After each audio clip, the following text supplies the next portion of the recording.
بسم اللہ الرحمن الرحیم۔ گمنام ہیرو کے معزز ناظرین، السلام علیکم۔ آئیے چلتے ہیں کہانی کی طرف۔ سب تقدیر کے کھیل ہیں، پتہ نہیں تمہاری رخصتی کب ہوگی میرے ساتھ۔ وہ ہنسی، اس کے آثار نظر نہیں آتے دور دور تک۔ آخر کیوں؟ میں نے آواز میں رکت پیدا کی۔ اس لیے کہ پہلے تو مجھے امید تھی کہ ایک نہ ایک دن تم انسان کے بچے بن جاؤ گے، مگر تم اب ہو گئے ہو باقاعدہ مداری۔ تم سدھر نہیں سکتے۔ میرے مزید کچھ فرمانے سے پہلے اس نے فون بند کر دیا۔ میں اس وقت تک شاہ عالم ہاؤس کے نزدیک پہنچ چکا تھا۔ گاڑی کو کچھ فاصلے پر روک کے میں نے گرد و پیش کا جائزہ لیا۔ جہاں شاہ عالم کی زندگی میں چہل پہل رہتی تھی، وہاں اب ویرانی اور خاموشی تھی۔ دروازے کے سامنے کاروں کی قطاریں نہیں تھیں، پولیس کی گاڑیاں نہیں تھیں اور پہرے دار نہیں تھے۔ گیٹ لائٹس جل رہی تھیں مگر گیٹ بند تھا۔ دور سے یہ اندازہ کرنا مشکل تھا کہ اندر چوکیدار موجود ہے یا نہیں۔ میں قریب جاتا تو وہ مجھے پہچان کے چلانے لگتا یا بے ہوش ہو جاتا۔ میں نے پچھلی طرف سے گھر میں داخل ہونے کا فیصلہ کیا۔ جب شاہ عالم کا جنازہ لے کر ایک مشتعل ہجوم وہاں پہنچا تھا تو میں پیچھے والی کوٹھی میں کود گیا تھا اور پڑوسن کی گاڑی لے کر فرار ہو گیا تھا۔ گاڑی انہیں بعد میں مل گئی ہوگی، لیکن نیک دل پڑوسن کی سمجھ میں آج تک یہ بات نہیں آئی ہوگی کہ گاڑی لے جانے والا شاہ عالم تھا یا اس کی نظر کو دھوکا ہوا تھا۔ اس کا تو جنازہ گھر میں رکھا ہوا تھا، یا بعد میں اخبارات سے اس پر یک نہ شد دو شد والا معاملہ واضح ہوا ہوگا۔ میں نے گیٹ کے اوپر سے جھانک کر دیکھا مگر مجھے نہ کوئی چوکیدار نظر آیا اور نہ الارم کے طور پر استعمال کیا جانے والا کتا۔ پورچ میں وہی گاڑی موجود تھی جو میں اپنی نیک دل پڑوسن سے ہتھیا کے لے گیا تھا۔ کوئی حرام خور کتا اس کے نیچے سو رہا تھا تو میرے قدموں کی آواز سے اس کا جاگ کے آسمان سر پر اٹھا لینا یقینی تھا۔ سب شریف انسان بیوی، پولیس مین اور کتے سے ڈرتے ہیں۔ جب کوئی کتا میرے استقبال کے لیے نہیں لپکا تو میں نے سکون کا سانس لیا اور دائیں جانب کی دیوار کے ساتھ ساتھ چلنے لگا۔ بائیں جانب گاڑی تھی اور اس کے بعد 5 فٹ چوڑی گلی جو عقبی حصے کے دالان تک جا رہی تھی۔ اس پختہ فرش والے 10-12 فٹ چوڑے صحن میں ایک تخت بچھا ہوا تھا، 2 کرسیاں پڑی ہوئی تھیں۔ بچوں کی ایک سائیکل کے علاوہ مجھے ایک خاصا بڑا مرتبان نظر آیا جس کے منہ پر کپڑا باندھا گیا تھا۔ خواتین کچے آم کاٹ کے اس میں نمک تیل وغیرہ ملا کے دھوپ میں رکھتی ہیں اور یہ اچار تیار کرنے کا روایتی طریقہ ہے۔ کسی وجہ کے بغیر میں نے مرتبان اٹھا کے درمیان کی دیوار پر رکھ دیا اور پھر خود بھی دیوار پر چڑھ کے دوسری طرف اتر گیا۔ مرتبان کا اپنا وزن کم نہیں تھا اور اس میں شاید 5 کلو آم کاٹ کر ڈالے گئے ہوں گے۔ میں نے پچھلی طرف سے کچن کا دروازہ چیک کیا، وہ بند تھا۔ گلی میں کھلنے والی کھڑکی تھوڑا سا دھکیلا تو کچن میں کوئی چیز گر کے ٹوٹ گئی۔ پٹ کو تھوڑا سا اور دبایا تو وہ اندر کھل گیا۔ یہ کارروائی میں نے فلائی پروف جالی کے ایک سوراخ میں انگلی ڈال کے کی تھی۔ سوراخ زنگ آلود جالی سے بنا گیا تھا۔ انگلی کے ساتھ خود کو بھی اندر لے جانے کے لیے مجھے باقی جالی اس طرح پھاڑنی پڑی جیسے دیوانہ اپنے کپڑے پھاڑتا ہے۔ بہت سی آوازوں کے پیدا ہونے پر بھی کسی نے متوجہ ہونا ضروری نہیں سمجھا تو میں نے بہت سے نتائج اخذ کیے۔ ایک یہ کہ گھر میں کوئی تھا ہی نہیں جو مجھ سے پوچھتا کہ بھائی صاحب آخر آپ کیا چاہتے ہیں۔ گلاب اور چنبیلی کی جوڑی کے لیے کچن ہی ان کی خوابگاہ تھی۔ کچن خاصے وسیع کمرے سے بھی بڑا تھا، چنانچہ اس میں وہ آئندہ 5-7 سال میں پیدا ہونے والے بچوں کے ساتھ بھی سو سکتے تھے، مگر اس گھر کو آگ لگ گئی گھر کے چراغ سے۔ شاہ عالم کے ساتھ ہی سب کچھ چلا گیا۔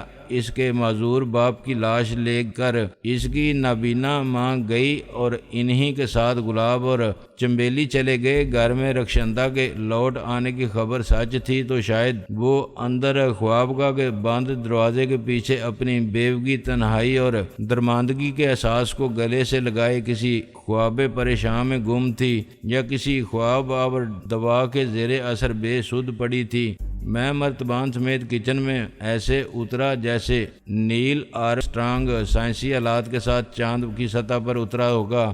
احتیاط کے ساتھ قدم بڑھاتے ہوئے میں نے اندازے سے دروازے کی سمت کا تعین کیا۔ اندازہ غلط ہو گیا اور میں دیوار سے ٹکرایا۔ اندر اندھے کی شب ہجری کی تاریکی سے بھی گہرا اندھیرا تھا جس میں شاید الو کو بھی چشمہ لگا کے کچھ نظر نہ آتا۔ میں نے مرتبان نیچے رکھ کے دوبارہ اپنے جغرافیائی محلے وقوع پر غور کیا اور اس نتیجے پر پہنچا کہ لائٹ کا سوئچ بورڈ میرے دائیں جانب یعنی شمال مشرق میں ہوگا۔ اس بار میرا اندازہ بالکل درست ثابت ہوا۔ میں نے بورڈ تلاش کر لیا مگر لائٹ کا بٹن دبانے کے بجائے 2 سوراخوں والا پلگ دبانے کی کوشش کی۔ اس سے کرنٹ لگا تو میرے حلق سے خود بخود ایک آواز نکلی جس کا مطلب کچھ بھی نہیں تھا۔ جب روشنی ہو گئی تو میں نے کھلی کھڑکی کی طرف دیکھا۔ نیچے کریم کی شیشی ٹوٹی پڑی تھی اور نہ جانے کیا سفید سی چیز فرش پر بکھری تھی۔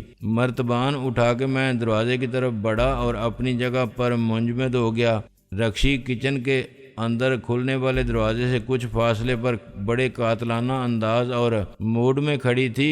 انداز کا تعلق اس کے بے ترتیب لباس شب خوابی سے تھا۔ موڈ کا اس آتشی اسلحے سے جو اس کے ہاتھ میں تھا وہ کچھ حیران اور کچھ ویران نظروں سے میری طرف دیکھتی رہی۔ حیرت اسے میرے چوروں کی طرح قدم رنجا فرمانے پر نہیں ہو سکتی تھی، حیران وہ اس بات پر ہوگی کہ میں اس کے کچن سے مرتبان اٹھا کے کہاں لے جا رہا تھا اور کیوں میرا اس سے ملاقات کے لیے آنا برحق مگر مرتبان کی چوری چہ معنی وارد۔ میں کچھ دیر اسے بے وقوفوں کی طرح دیکھتا رہا اور پھر ایسے مسکرایا جیسے لوگ فوٹو اترواتے وقت مسکراتے ہیں۔ ہیلو رکشی، میں نے کہا۔ اس نے کوئی جواب نہیں دیا۔ اس کے چہرے کے تاثرات اور اس کا پوز کچھ نہیں بدلے۔ میں نے کہا میں تحفہ لایا تھا تمہارے لیے، آم کا اچار۔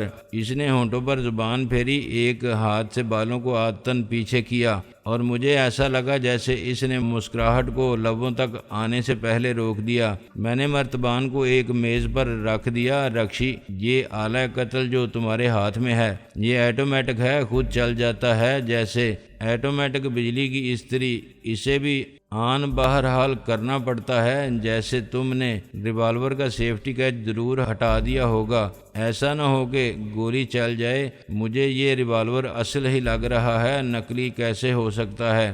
نقلی میں ہوں شاہ عالم، جو اصل تھا وہ تمہارا اکلوتا شوہر تھا۔ بند کرو یہ فضول بکواس، اس نے سپاٹ لہجے میں کہا۔ میں نے کہا رکشی دیکھو، اب یہ ایک ہی شاہ عالم رہ گیا ہے دنیا میں، نقلی صحیح مگر ہے تو اصلی جیسا۔ مجھے مارنے کی تمہیں کیا ضرورت ہے؟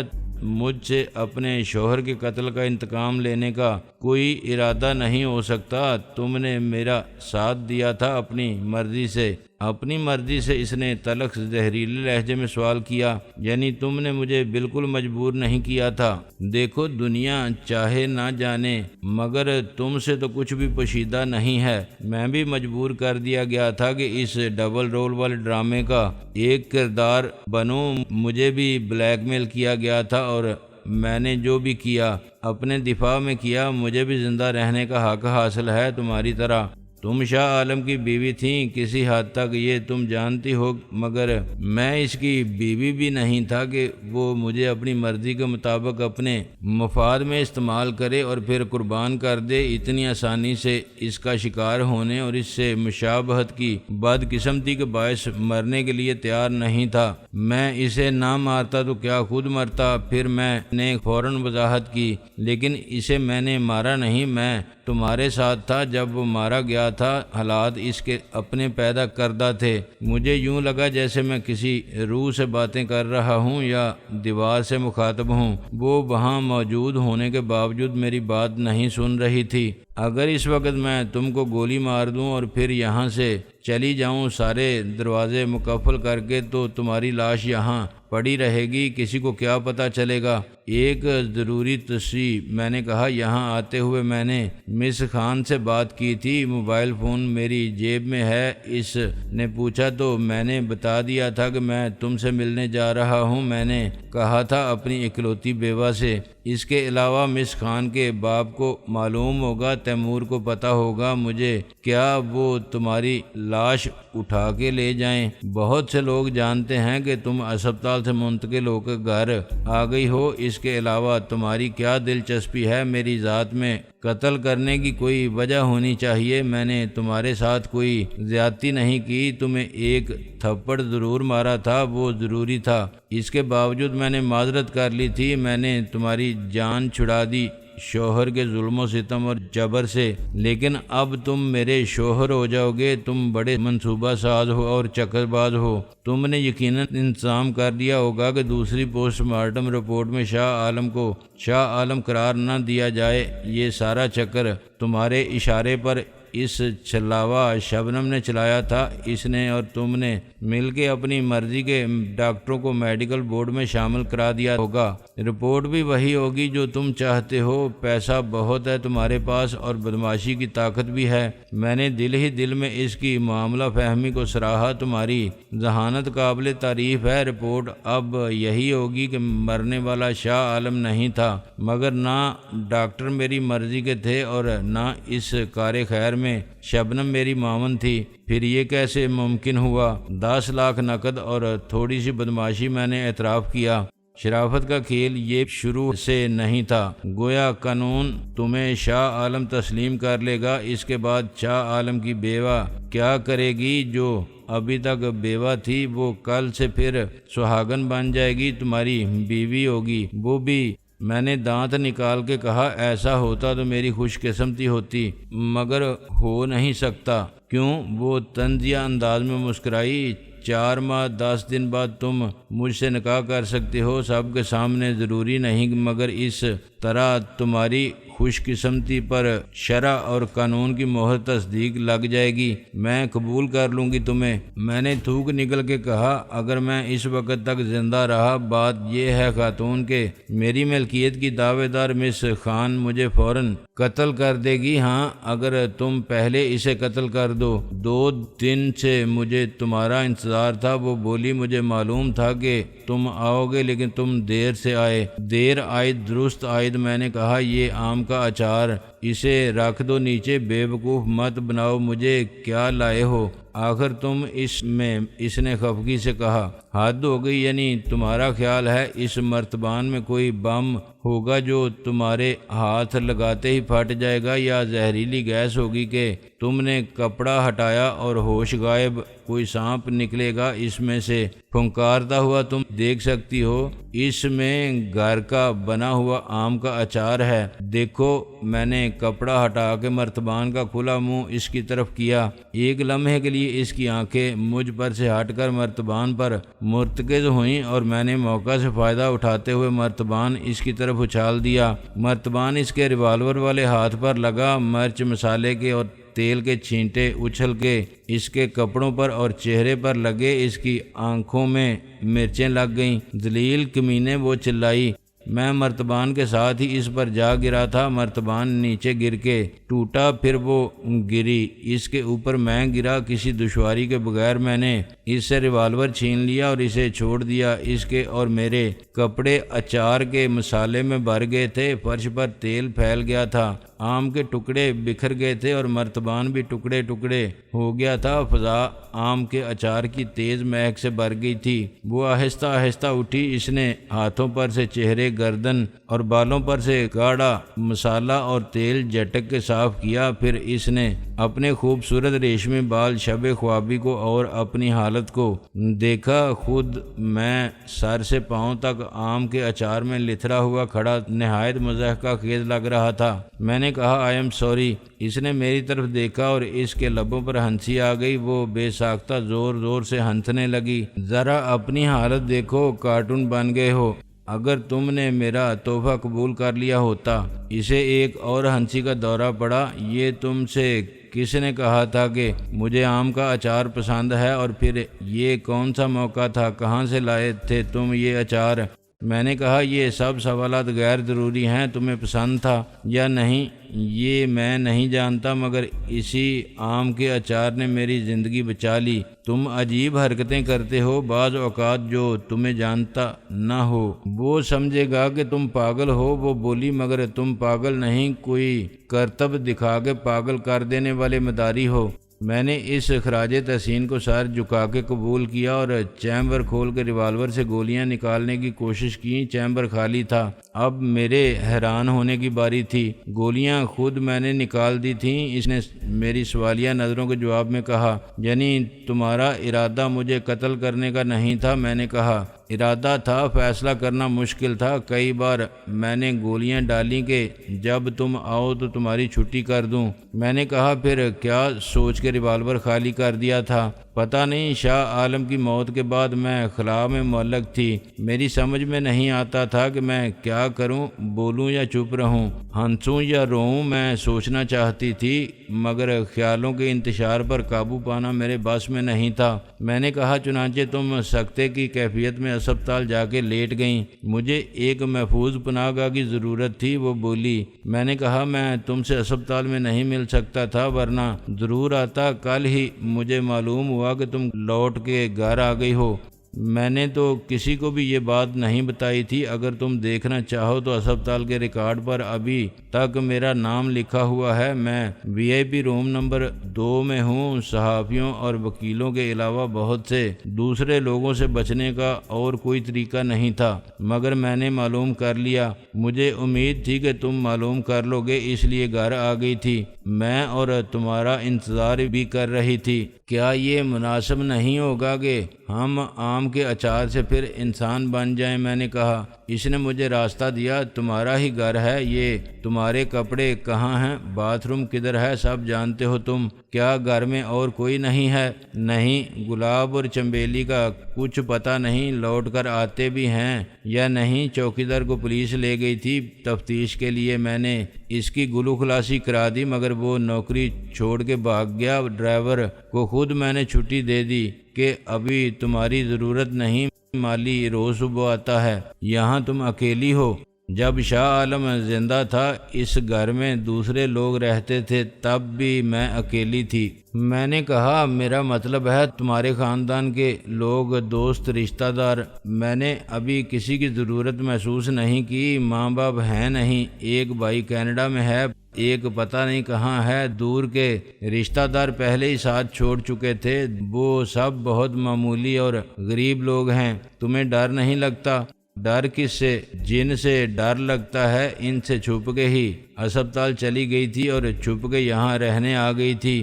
تمہیں مجھ سے بھی ڈر نہیں لگتا؟ جعلی شاہ عالم سے؟ نہیں، تم کبھی ناجائز فائدہ اٹھانے کی کوشش نہیں کرو گے، یہ میں جانتی ہوں۔ وہ بولی۔ میں ڈر رہا تھا، خوف زدہ تھا تم سے کہ کہیں تم میرا بانڈا نہ پھوڑ دو۔ تمہیں یہ ڈر نہیں تھا کہ شاہ عالم بن کر میں اس کی ساری دولت جائیداد پر قابض ہو جاؤں گا، تمہیں کچھ بھی نہیں ملے گا؟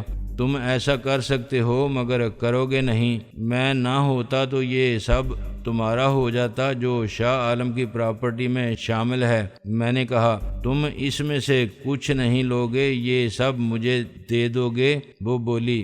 یہ تم نے کیسے فرض کر لیا تھا؟ میں نے کہا، اس سے زیادہ ہے تمہارے پاس، اور تمہیں کوئی ہوس نہیں تھی جس کے لیے تم شاہ عالم بنے تھے۔ میں تمہیں یہی بتانے آیا تھا، اور بھی بہت سی باتیں ہیں۔ کیا یہ ممکن ہے کہ تم کپڑے بدلنے کے بعد کچن میں جا کے چائے یا کافی بنا لو؟ تم اپنے گھر میں خود کو مہمان کیوں سمجھنا چاہتے ہو؟ وہ بولی۔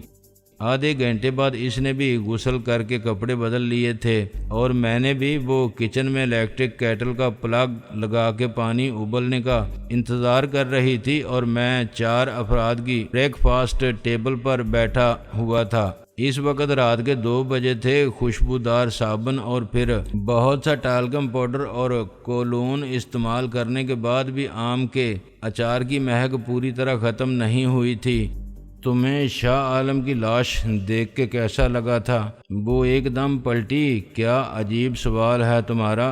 وہ جیسا بھی تھا میرا شوہر تھا، کوئی مثالی اور قابل پرستش نہ سہی، لیکن میں نے اس کو سب کے سامنے قبول کیا تھا اور اس کے ساتھ میں زندگی کے 6 سال گزار چکی تھی۔ لیکن تم کو اس سے بہت شکوے تھے، تم خوش نہیں تھیں۔